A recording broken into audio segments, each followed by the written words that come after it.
So we talked about, recruiting business. What about training the workforce? I mean, I covered a story one time about how, there were a lot of people that were applying to jobs but realized that they didn't necessarily have the skill set that matched some of the jobs that were out there. So you had these high unemployment rates, but it didn't necessarily mean that there were no jobs. It was because you had a workforce that didn't necessarily have the skill set to match. Absolutely. So you have Bates Technical College, which provides a lot of technical training to people in Tacoma, but what other programs, what other city initiatives do you think can be done to make sure that people have the skill set to participate in these jobs? Well, we've got some. I mean, we have some already. I just talked about the RAIN Incubator Program. It's actually a partnership with UW-T where they're matching students who have an interest in that field with biotech companies who want to start up, and they're actually working together.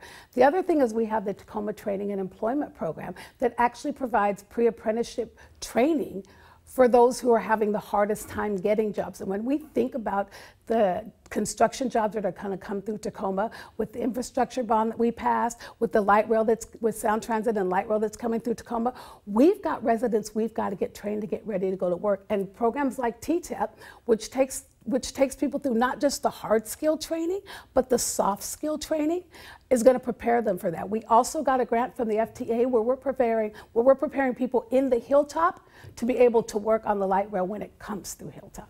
And Jim, what do you think? Well, I think we do have great Voc Tech schools with Clover Park and Bates. Right. And we'd have good union apprenticeship programs. Where I think we're missing, and the disconnect happened a number of years ago, is connecting those to the high school students and even the college students. So there's other pathways than just maybe a college degree.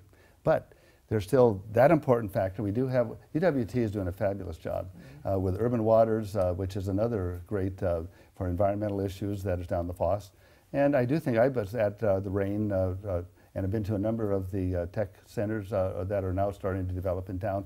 So I think we need to get this mentoring or getting the understanding of that to the schools and to even other groups, maybe through the neighborhood council. There's a kind of, here's what we've got and where those opportunities are. And I don't think we've been doing a good job of doing that.